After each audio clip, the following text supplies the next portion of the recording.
Everyone who worked the night shift at the small cybercrime unit in Los Angeles Police Department remembered the same case. Not because of what it solved, because of what it erased. The file was labeled DW-7713. It wasn't dramatic. No red warnings, no classified stamps. Just a plain digital folder with a date, a few notes, and a single video file. And according to official records, it never existed. It started with a college student named Marcus Hale. He wasn't a hacker, not really. He was a computer science major who liked fixing laptops for extra cash. The kind of guy who still helped neighbors reset Wi-Fi passwords and refused to pirate movies because he thought it was rude. One night, Marcus was working late in his dorm, repairing a cracked screen. He had a live stream running in the background, some random tech discussion. In the chat, someone dropped a link. Just text. No explanation. If you want to see what police can't stop, watch this before it's gone. Marcus ignored it at first, but curiosity is patient. It waited until 2 a.m. when the room was quiet, the laptop was fixed, and his brain needed something new to chew on. He clicked. The page was blank except for a single embedded video. No title, no comments, no description, just play. The first 30 seconds looked normal. A quiet suburban street. Streetlights glowing amber. Someone filming from inside a parked car. Marcus almost closed it. Then the camera zoomed slowly toward a familiar blue house. The porch light flickered once, twice, then went out. And Marcus froze, because he recognized the house. It was his. He replayed it 5 times, trying to convince himself it was coincidence. Lots of houses looked alike. Same paint, same porch, same mailbox. But then the camera panned left, and Marcus saw his neighbor's broken basketball hoop. The video had been recorded outside his house. That night, he called his parents. They said everything was fine. No cars outside. No strange people. Nothing. Marcus hung up, uneasy but rational. Maybe it was an old recording. Maybe someone else lived there before. Then the video continued. The camera moved closer to the front door. Slowly, quietly, someone knocked, and the door opened. Marcus leaned forward. His mother stepped outside. The video cut to black. There was no violence. No scream. No explanation. Just the door opening. Marcus tried refreshing the page.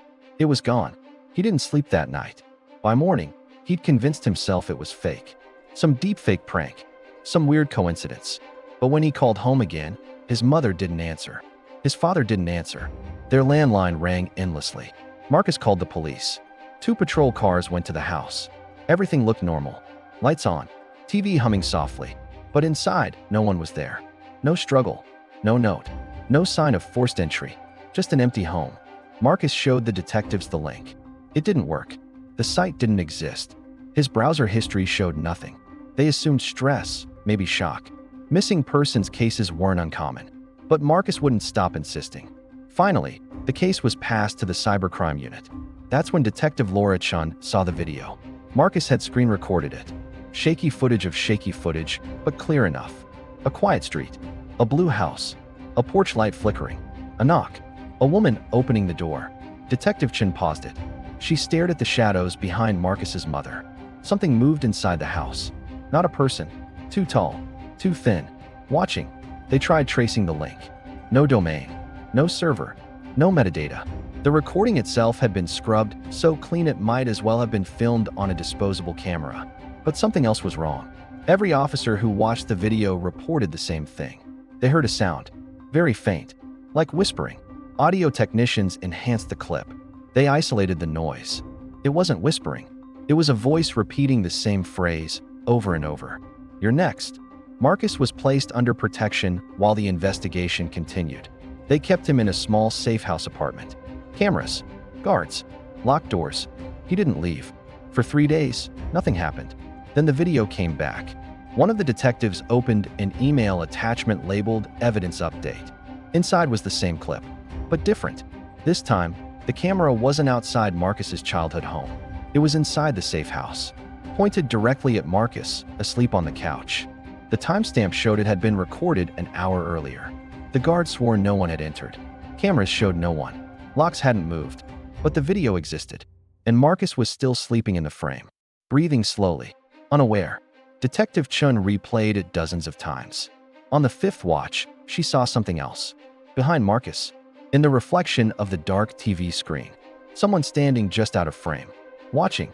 They evacuated the safe house. Marcus begged them not to let him be alone. He cried, shaking, clutching his phone like it was a life raft. They moved him to a police facility. More cameras. More guards. No windows.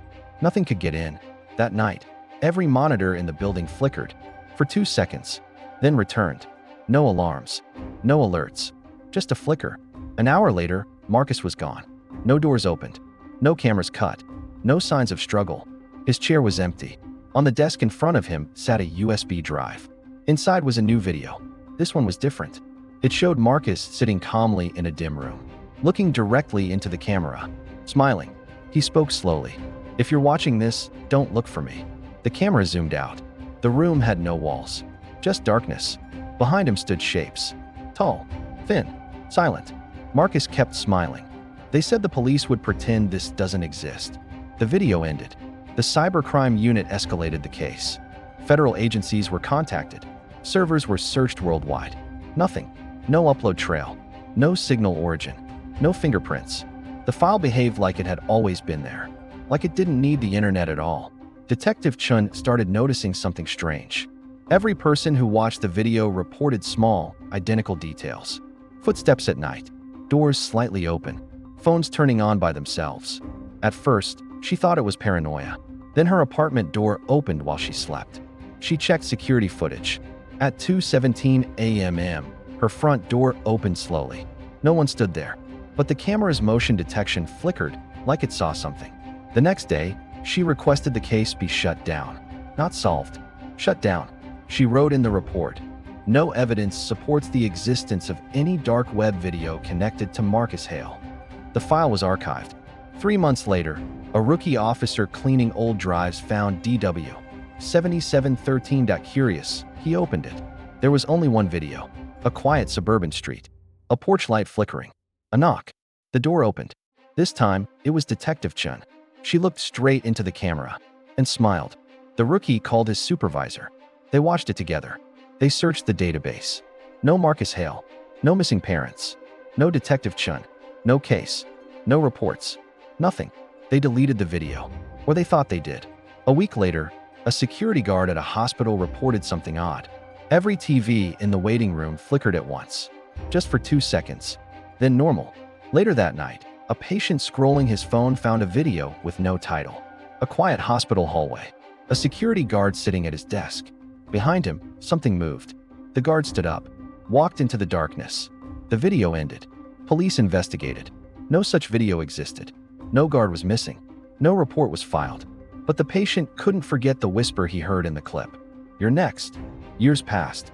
The internet grew bigger, faster, louder. People stopped talking about hidden videos. Until a group of students at a late-night coding club stumbled on a link buried in a message board. No description. Just play. The first frame showed a quiet dorm room. A laptop glowing softly. A student sitting alone, repairing a cracked screen. Someone in the club whispered, "Hey, that's Marcus Hale."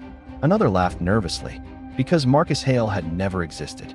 The video zoomed slowly toward the student, toward the screen, toward them, and in the reflection of the laptop. They saw themselves. Watching. The club shut the laptop. No one spoke. They left the room together. And as the last student turned off the light, they noticed something sitting on the desk. A small USB drive, with a handwritten label. DW 7713. Police were called. Reports were taken. Files were checked. And officially, the dark web video never existed. But sometimes, late at night, when a screen flickers and a video autoplays without a title, there's a quiet suburban street, a porch light blinking, a door opening, and someone smiling into the camera, like they've been waiting for you to watch.